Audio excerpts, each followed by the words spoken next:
जो काले लोग होते हैं उनको गोरों के कंपैरिजन में कैंसर की संभावनाएं कम होती है। गोरे लोग होते हैं ना, उसके अंदर स्किन के कैंसर ज़्यादा होते हैं। अगर कोई 40 साल का है, 45 साल का है, जो काफी एज में हो चुका है, तो प्लास्टिक सर्जरी से वो क्या वापस जवान भी बन सकता है क्या? फेस लिफ्ट एक बहुत इंपॉर्टेंट होता है इसके अंदर, जिसमें क्या होता है कि चेहरे की झुर्रियों को हटाया जाता है। लेजर ट्रीटमेंट से कैंसर भी होता है। उसके अंदर स्किन बर्न के केसेस आ जाते हैं काफ़ी। मेल से फीमेल और फीमेल से मेल भी प्लास्टिक सर्जरी के द्वारा किया जा सकता है। पेशेंट खुद को बाहर फिजिक में जैसे मेल है लेकिन अंदर वो फीमेल होती है उसके। कई सारे लोग टैटू बनवा देते हैं, तो क्या टैटू रिमूव के लिए भी कोई प्लास्टिक सर्जरी का होता है? तो इसके अंदर प्लास्टिक सर्जरी अपन उनको एक्सरसाइज कर देते हैं और दूसरी स्किन लगा देते हैं उसके ऊपर। हेयर लॉस का रूट कॉज क्या है या फिर प्रॉब्लम का कोई सॉल्यूशन है without any treatment? Hair loss बहुत ही कॉमन प्रॉब्लम है आजकल। तो स्पेसिफिक एक एज का क्राइटेरिया है कि उस एज के बाद हेयर ट्रांसप्लांट आप अवॉइड कर रहे हैं? आजकल कई पेशेंट लेट 20s और अर्ली 30s में भी आते हैं। अगर जानना चाहें अभी तक आपने कितने ऑपरेशंस अभी तक किए हैं successfully? More than 20,000 surgery. In future ऐसी कुछ टेक्नोलॉजी आएगी जिससे रोबोट के द्वारा ऑपरेशन किया जाएगा?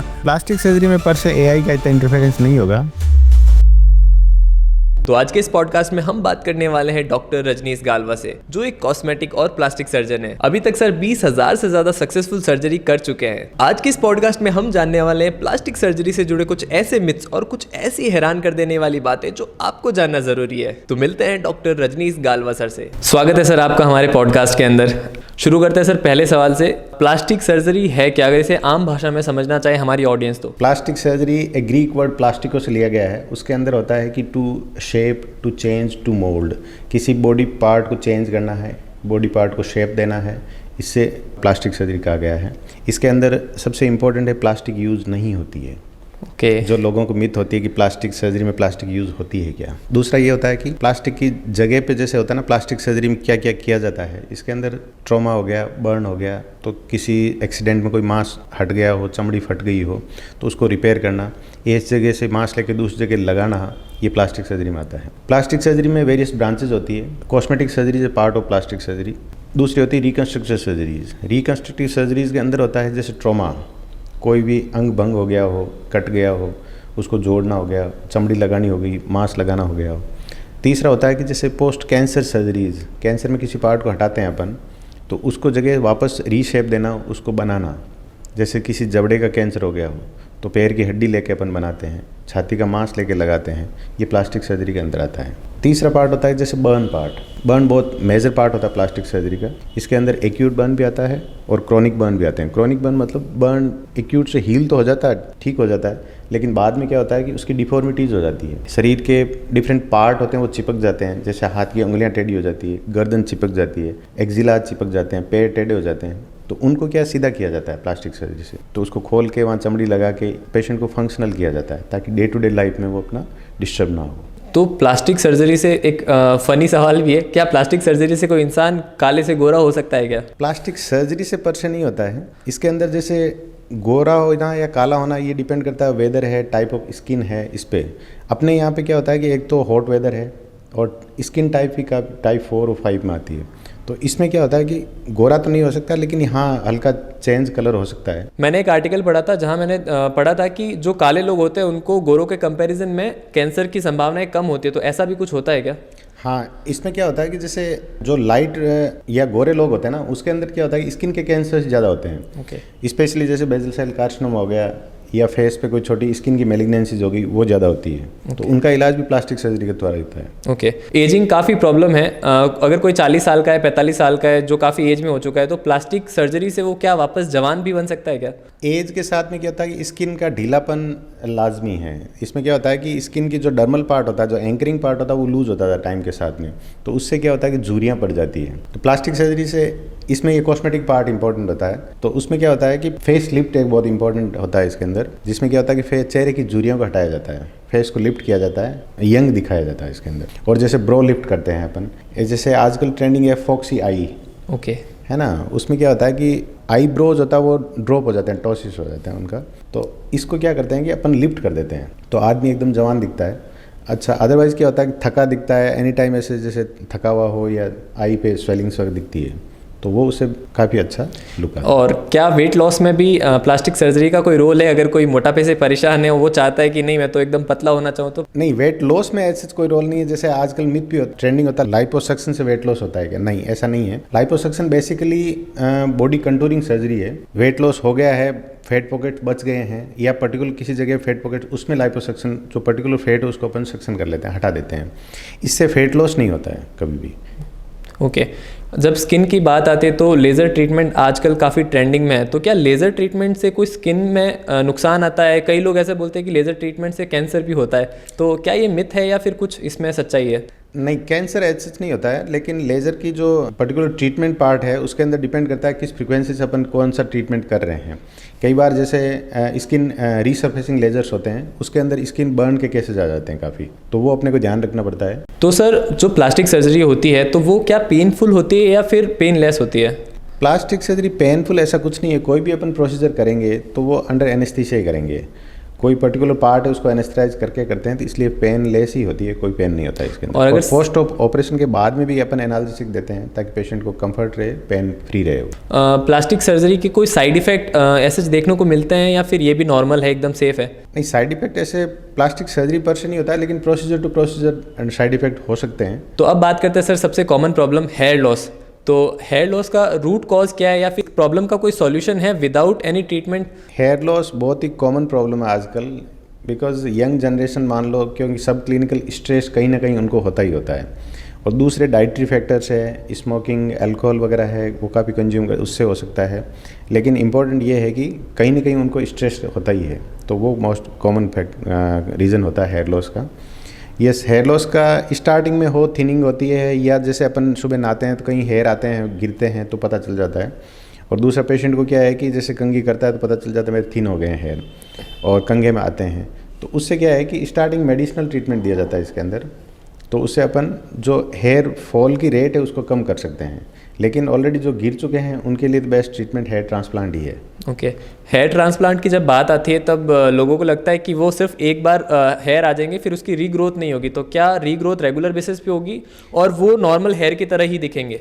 हेयर ट्रांसप्लांट आजकल अच्छी टेक्निक से FUE टेक्निक होती है, जिसके अंदर पर्टिकुलर रूट को अपन एक्सट्रैक्ट करते हैं और उसी को रीइम्प्लांट करते हैं। इसके अंदर कोई साइड इफेक्ट नहीं होता, नंबर 1। दूसरा ये है कि वो नेचुरल हेयर ही होता है, पेशेंट का खुद का हेयर होता है और नेचुरल साइकिल में ग्रो करेगा वो।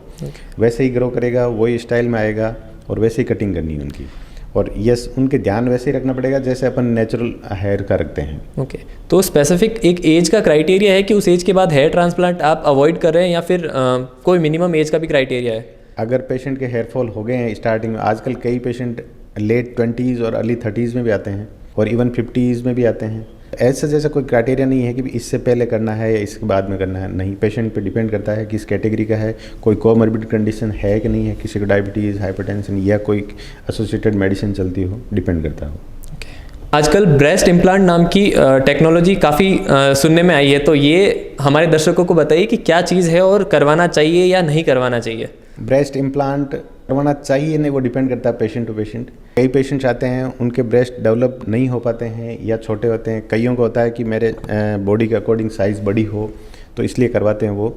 इनसे कोई साइड इफ़ेक्ट नहीं है, पेशेंट नेचुरली बिहेव करता है और जो सर्जरी है प्रोसीजर वो भी एकदम पेनलेस होती है और कोई कॉम्प्लिकेशंस नहीं होते हैं। इंडिया में कौन कौन सी सर कॉमन सर्जरी है या फिर आपके पास सबसे ज़्यादा पेशेंट किस सर्जरी से रिलेटेड आते हैं? यहाँ पे एक्चुअली प्लास्टिक सर्जरी में मोस्ट कॉमन ट्रॉमा है, जिसमें कटे फटे पेशेंट्स हो, या दूसरा है कि कोई एक्सीडेंट के बाद में चोट लग गई हो तो उसमें स्किन या मांस फट गया हो तो उसको रिपेयर करना हो। तीसरा कॉस्मेटिक पार्ट में राइनोप्लास्टी काफ़ी कॉमन है, जिसमें नोज जॉब कहा जाता है।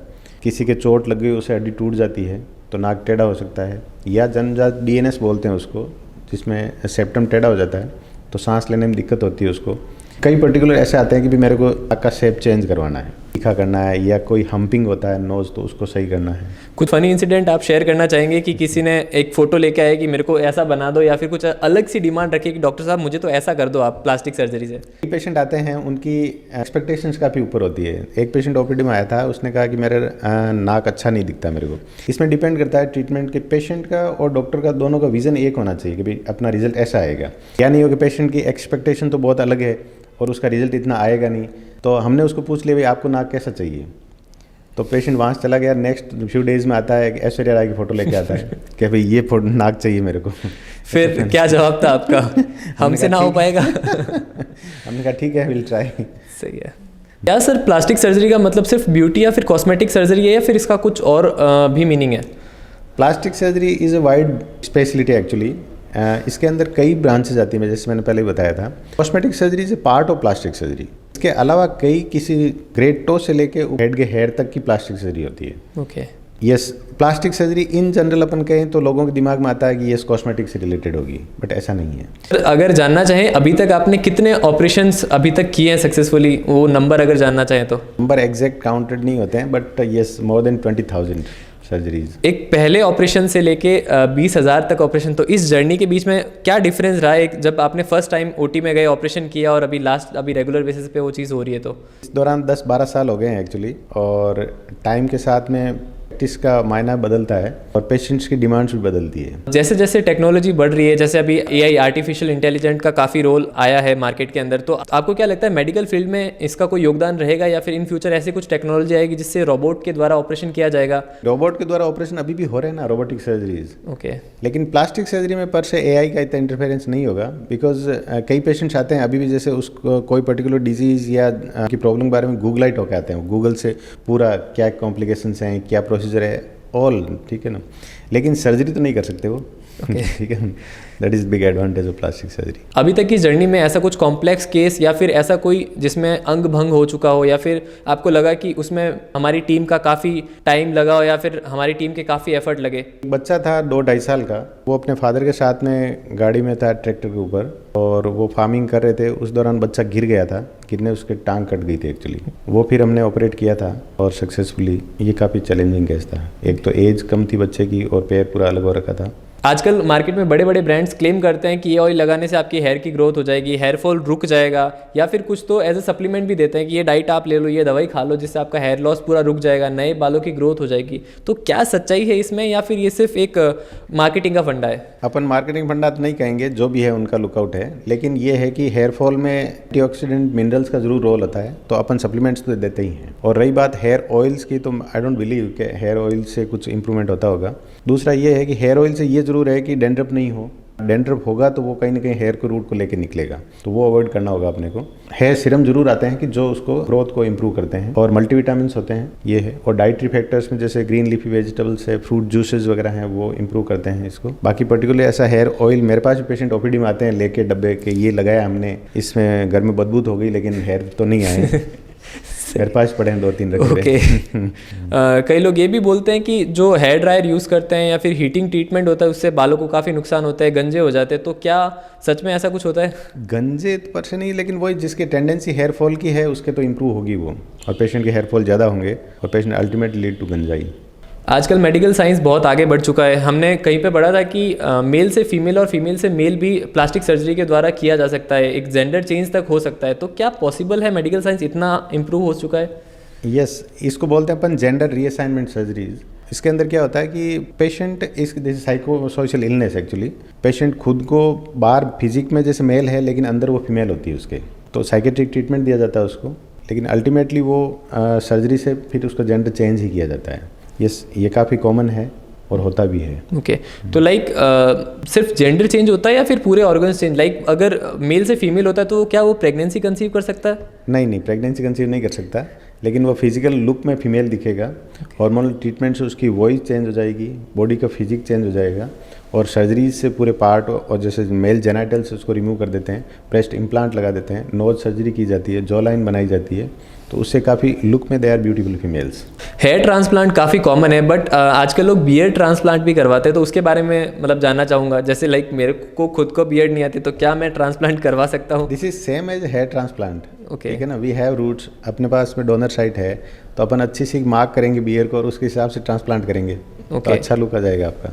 और पेशेंट्स कई आते भी हैं इवन बियर के लिए, उन पैचेज लॉस होते हैं कई से पर्टिकुलरली, तो उनका करते हैं अपन। ओके। तो जो बियर्ड्स नहीं आने का रीज़न है वो जेनेटिकल है या फिर कुछ हार्मोनल इश्यूज है? नहीं, हार्मोनल होता तो हेयर पे भी, मतलब स्कैल्प पे भी नहीं आते।